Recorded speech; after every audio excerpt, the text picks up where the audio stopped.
साल एग्रीकल्चर या non agriculture commodities के लिए भी काफी उठापटक वाला रहा। हम शुरुआत यहां पर बुलियन और एनर्जी से करेंगे, जहां पर दोनों ही जगह कीमतों में कुछ गिरावट देखने को मिली है। लेकिन अगर पिछले एक साल से कंपेयर किया जाए तो भाव अभी भी ऑन द हायर साइड ही है।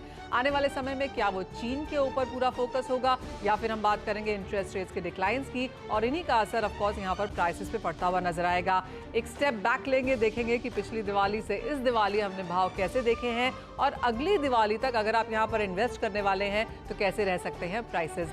हमारे साथ जुड़ रहे हैं HDFC सिक्योरिटीज के head of commodities Anuj Gupta, Kunvarji group के डायरेक्टर रवि दियोरा और निर्मल बैंक कमोडिटीज के कुणाल शाह। सभी का कार्यक्रम में स्वागत है। आप सभी को दिवाली की ढेर सारी शुभकामनाएं।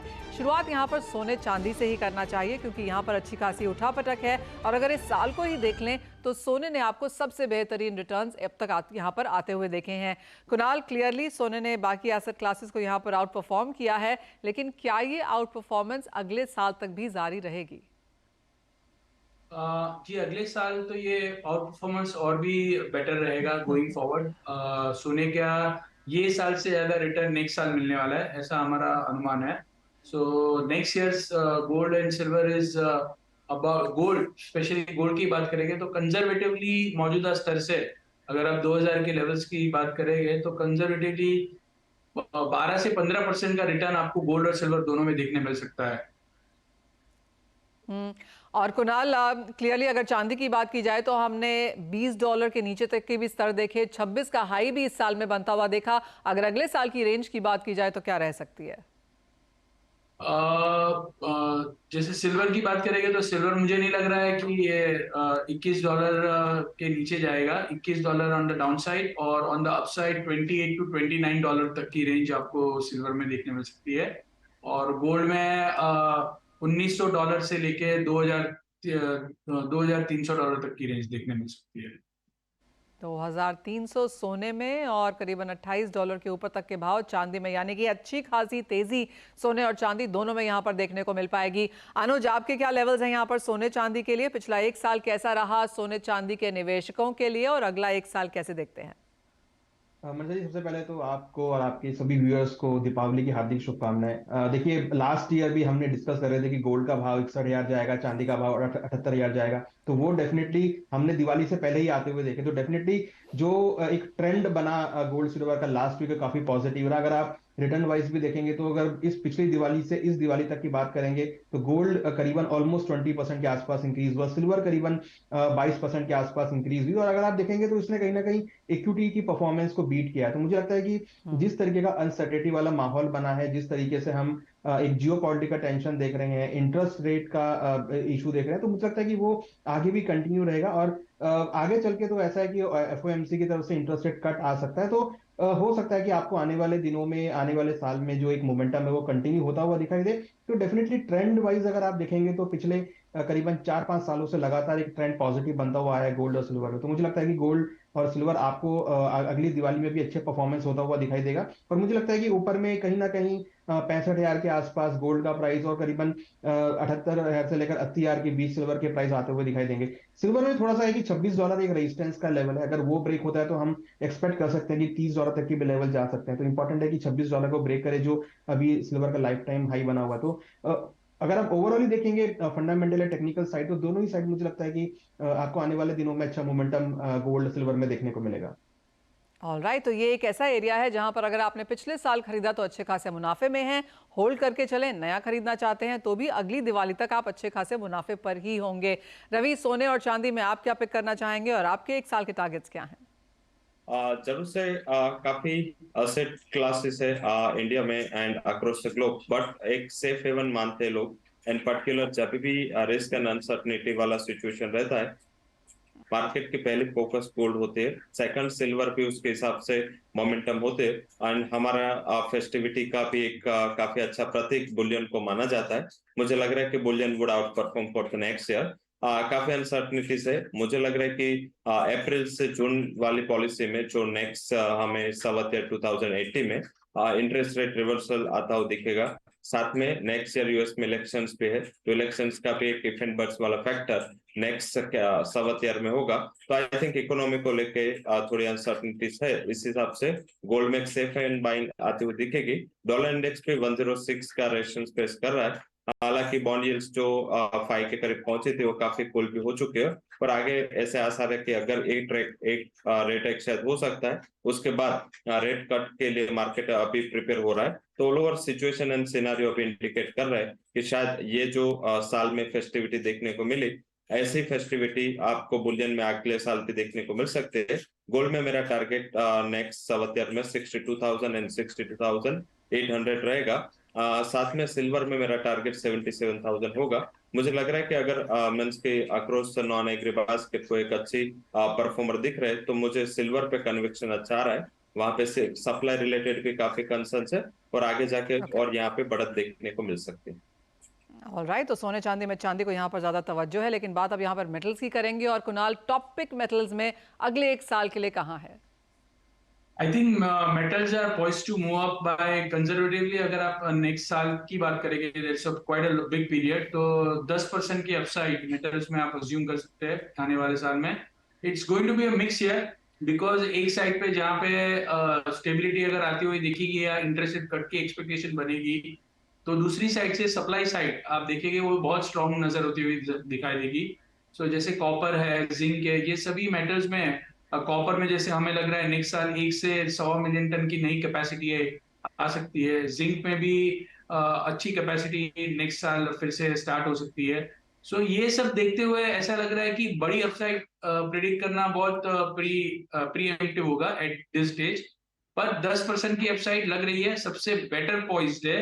यहाँ से अगर आप देखेंगे तो जिंक ज्यादा अच्छा लग रहा है, नंबर 2 कॉपर अच्छा लग रहा है, obviously copper will be the leader in the rally, और थर्ड एल्यूमिनियम। सो ये तीनों मेटल्स में है, आपको 8 से 10% की upside next start of the year में डेफिनेटली देखने मिलेगी, ऐसा व्यू बन रहा है हमारा। ऑलराइट, तो क्लियरली वहां पर तेजी है और जिंक के फंडामेंटल्स काफी बेहतरीन भी हैं। अनुज, आप कैसे देखते हैं मेटल्स एज अ सेक्टर को, और क्या आपकी टॉप पिक भी जिंक है या आपको लगता है कॉपर में अब यहाँ पर सपोर्ट बेहतर होगा? देखिए, मैं चाहिए ओवरऑल बेस मेटल मुझे लगता है कि सेक्टर एक पॉजिटिव रहेगा, क्योंकि जिस तरीके से चाइना बॉटम आउट होता हुआ दिख रहा है, एक्सपेक्टेशन है कि चाइना जिस तरीके से स्टिमुलस पैकेज लेके आ सकता है, तो वो एक पॉजिटिव पॉइंट रहेगा बेस मेटल के लिए। और हमें लगता है कि कहीं ना कहीं आपको आने वाले टाइम में बेस मेटल में जो पूरे साल एक रैली मिस आउट रही, वो इस साल देखने को मिल सकती है। तो हमारा व्यू थोड़ा ऑप्टिमिस्टिक रहेगा। हमें लगता है कि कॉपर एक अच्छी कमोडिटी हो सकता है, हालांकि जिंक और एल्यूमिनियम के अंदर भी पॉजिटिव व्यू रहेगा। बट अगर आप स्ट्रेटेजी वाइज देखेंगे तो कॉपर में खरीदारी का ट्रेड लेना चाहिए। करीबन 670 से लेकर 700 के बीच में अगर प्राइस आते हैं तो एक्यूमुलेट करना चाहिए। 640 के आसपास का स्टॉप लॉस लगाएं। टारगेट 750 से 770 तक देखा जा सकता है। मुझे लगता है कि अगर आप इंटरनेशनली जाएंगे तो 8,800 से लेकर $9,000 तक के लेवल एलएमई पर देखने को मिल सकते हैं। तो डिमांड साइड स्ट्रांग दिख रही है, चाइना से भी पॉजिटिव फैक्टर देखने को मिलेंगे। तो अल्टीमेटली मुझे लगता है कि कॉपर जो है वो across the base metal lead करता हुआ दिखाई देगा। तो कॉपर के अंदर बाइकआउट देखा जा सकता है। ओके, तो ये तो बात यहाँ पर मेटल्स की। और रवि, एनर्जी में कच्चे तेल में काफ़ी उठापटक यहाँ पर बनते हुए नजर आई है। और अगर इस साल की बात करें तो 70 से लेकर $95 की, $25-26 की रेंज इस साल में बनी है। किस तरफ बेंड होता हुआ आप देखते हैं क्रूड को? बेसिकली क्रूड में जो मोमेंटम रहेगा वो ओपेक प्लस जो प्रोड्यूसर है उसके सामने जो नॉन ओपेक मेंबर है वर्सेस गेम चल रहा है, क्योंकि यूएस का काफी फोकस है कि एनर्जी प्राइसेस वो कंट्रोल में रहे, और ओपेक प्लस का काफी फोकस है कि एनर्जी प्राइसेस उसका जो रियलाइजेशन है काफी इकोनॉमी क्रूड के ऊपर डिपेंडेंट है ओपेक प्लस की। तो उसका ऐसा मेजर फोकस है कि सप्लाई है वो कट करे और आगे प्राइसेस को थोड़ा स्टेबल रखे। तो OPEC versus non OPEC member के बिटवीन जो ये केस चल रहा है, इससे countries, consumer countries like India, China, इसको काफी बेनिफिट हो रहा है। मुझे दोनों साइड के चांसेस दिख रहे हैं। हालांकि मींस के डाउन साइड काफी लिमिटेड है। अगर इकोनॉमी बूस्टअप होती है, चाइना का जो ट्रेड डेटा में लगातार क्रूड का इंपोर्ट कम हो रहा है, बट आगे जाके जैसे स्टिमुलस होगा चाइना और जो भी पैकेजेस एंड जो लिबरल पॉलिसी मेजर्स है, तो आई थिंक ये है उसके इकोनॉमी में कन्वर्ट हो गए, तो इसका फायदा क्रूड की डिमांड में आता हुआ दिखेगा। तो मैं एक्सपेक्ट कर रहा हूँ कि जनवरी ऑनवर्ड्स आपको एक अच्छी रैली वहां पे दिखनी चाहिए। अभी थोड़ा ड्यू टू दिस मींस के जो लहर आएगी, साथ में डिमांड थोड़ी कमजोर होगी, तो शायद मुझे लग रहा है कि इनिशियल वॉलेटिलिटी होगी। बट ओवरऑल मेरा टारगेट ये साल का 70 मींस के अपर साइड 7700 रहेगा। जब तक प्राइसेस 6000 के ऊपर क्रूड के स्टेबल है डोमेस्टिक मार्केट में, ट्रेंड पॉजिटिव बना रहेगा, ऐसा मेरा मानना है। ऑल राइट, तो क्लियरली पिछली दिवाली से यहाँ तक की बात करें तो काफी उठापटक रही, लेकिन कुणाल आने वाले एक साल में अगर कोई फंडामेंटल आप वॉच करना चाहें तो क्या होगा? आई थिंक मेरी राय में एक मेजर फंडामेंटल है, वो यूएस का ऑयल प्रोडक्शन है, वो देखना Okay. बहुत ही क्रिटिकल होगा। अगर यूएस का ऑयल का प्रोडक्शन यहाँ से बढ़ने की जगह कम होने लगता है, जो दो तीन यूएस के प्रोमिनेंट बेसिन्स है शेल ऑयल के प्रोडक्शन के, जैसे पर्मियन बेसिन्स है, so these basins are virtually at the point of structural contraction. So यहाँ से जो सप्लाई है वो आने वाले सालों में कम होने वाली है, यहाँ से प्रोडक्शन बढ़ने की जगह कम है, और जहां पे एनर्जी मार्केट के सभी इक्वेशन टाइट है, ऐसे में कोई भी यूएस का ऑयल का प्रोडक्शन ड्रॉप होता है तो इंडिया में जो कॉन्ट्रैक्ट ट्रेड होता है वो डब्ल्यूटीआई यूएस की डिमांड और सप्लाई को प्रोजेक्ट करता है, so that can flare up the prices of global crude oil. So that is the major threat as far as the fundamentals are concern for crude oil. All right, तो यहाँ पर तेजी बरकरार रह सकती है आने वाले समय में, यानी कि जहाँ तक नॉन एग्री पैक की बात है, खरीदारी करके ही यहाँ पर काम करने की राय हमारे एक्सपर्ट्स देते हुए। बहुत शुक्रिया आपका हमारे साथ जुड़ने के लिए रवि, अनुज एंड कुणाल। इसी के साथ एक ब्रेक के लिए रुकेंगे। ये तो बात हुई नॉन एग्री की, लेकिन जब लौट के आएंगे तो आपको बताएंगे कि एग्रीकल्चर का यहाँ पर क्या हाल है और यहाँ पर क्या स्ट्रैटेजी बनानी चाहिए।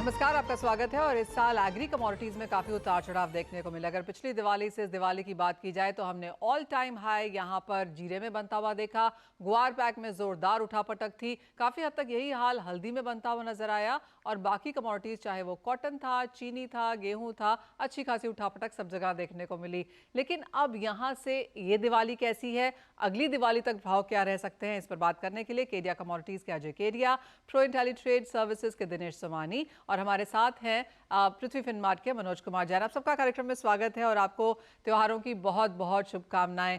दिनेश जी, आपसे शुरुआत कर लेते हैं और बात जीरे से ही करेंगे, क्योंकि यहाँ पर अच्छी खासी उठापटक इस साल में रही। ये दिवाली कैसी है स्टेक होल्डर्स के लिहाज से, किसानों के लिहाज से, और अगली दिवाली तक क्या यहाँ पर एक्सपेक्ट किया जा सकता है? जी बिल्कुल।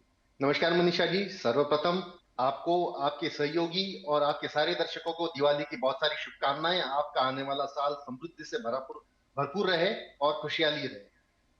मैं पिछला साल कहूंगा कि जीरा जो ऐसा कमोडिटी था जिसने 2.5 गुना रिटर्न दिया, टर्मरिक ऐसी कमोडिटी थी जो ऑलमोस्ट डबल हो चुकी है, अभी भी उसी लेवल पर ट्रेड कर रही है।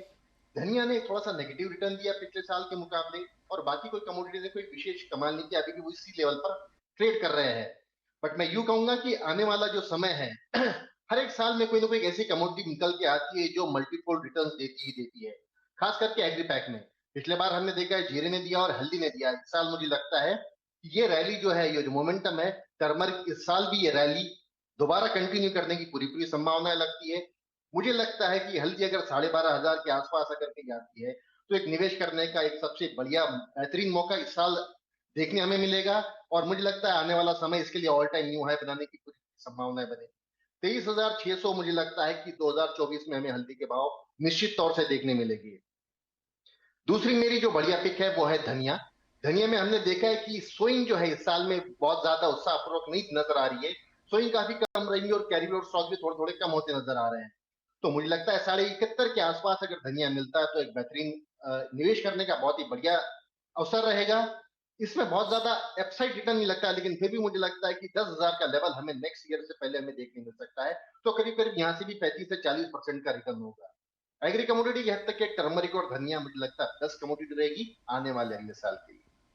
ऑल राइट, और आपका कुर्ता बिल्कुल हल्दी के कलर से मैच कर रहा है, तो क्लियरली आप मन से, कपड़ों से, सब तरीके से वहां पर कन्विंस्ड हैं कि हल्दी is the thing to go. Ajay ji नमस्कार, आपको भी त्योहारों की शुभकामनाएं। पिछला साल आप कैसे देखते हैं एग्री के लिए, और आपकी टॉप पिक कन्विक्शन के हिसाब से अब कौन सी है?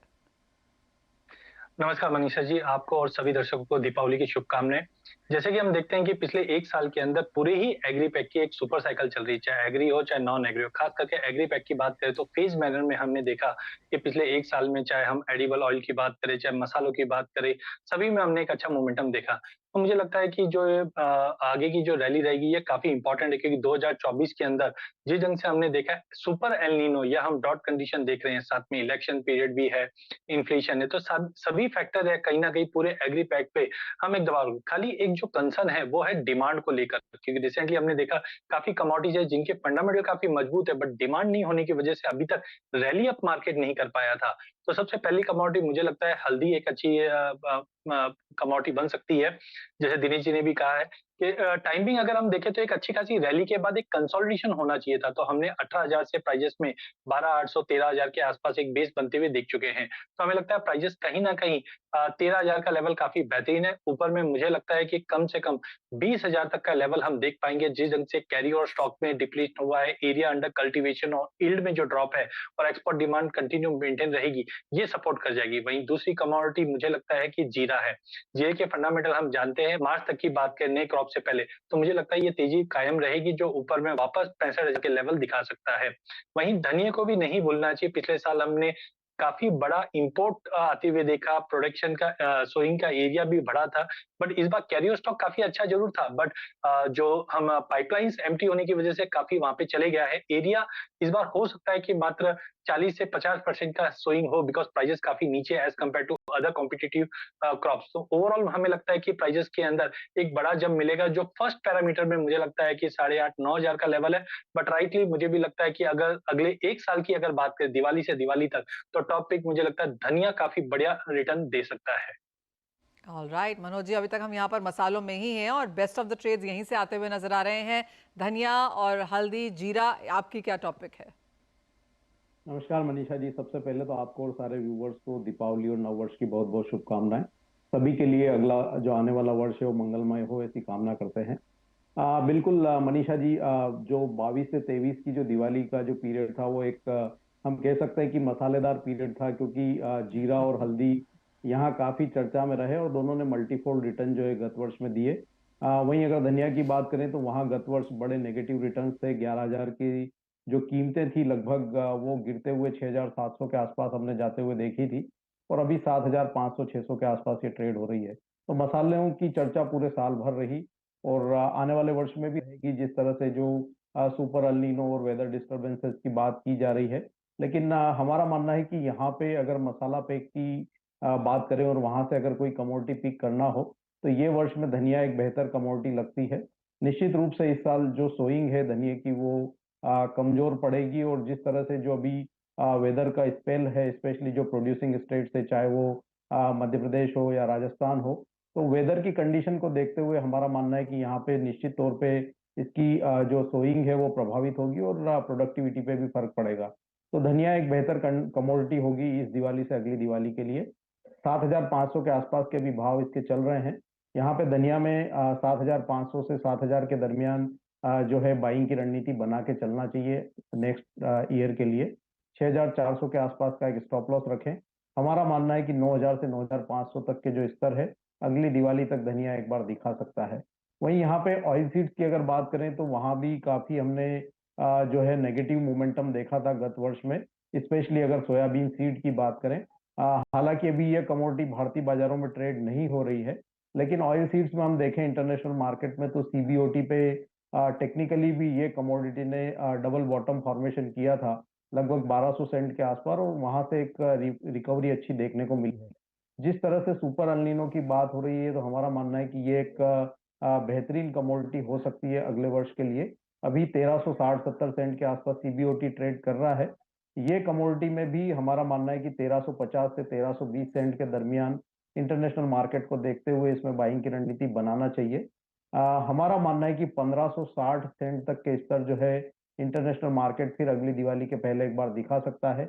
उस लिहाज से भारतीय बाजारों में बात करें तो लगभग 15% के रिटर्न सोयाबीन सीड में अगले एक वर्ष में बन सकते हैं। तो यहाँ पे अगर दो टॉपिक की अगर बात करें तो पहला धनिया और दूसरा सोयाबीन रहेगा। ऑल राइट, तो क्लियरली मसाला तो सभी ने यहाँ पर छुआ है और मसाला स्पाइस ऑफ लाइफ के तरीके से यहाँ पर उभरता हुआ नजर आ भी रहा है। अच्छा खासा पैसा बना के दिया है और अगले वाला एक साल भी यहाँ पर मसालों को जरूर अपने पोर्टफोलियो में फोकस करके चलें। काफी हद तक बाकी की जो एसेट क्लासेस विद इक्विटीज भी हैं उनसे काफी बेहतर रिटर्न्स हमने यहाँ पर मसालों में बनते हुए देखे हैं। मनोज जी, अजय जी, दिनेश जी, एज ऑलवेज बहुत शुक्रिया साथ जुड़ने के लिए और हमारे दर्शकों के साथ वो ट्रेडिंग स्ट्रैटेजीज शेयर करने के लिए। आप सभी का अगला साल बहुत मंगलमय हो।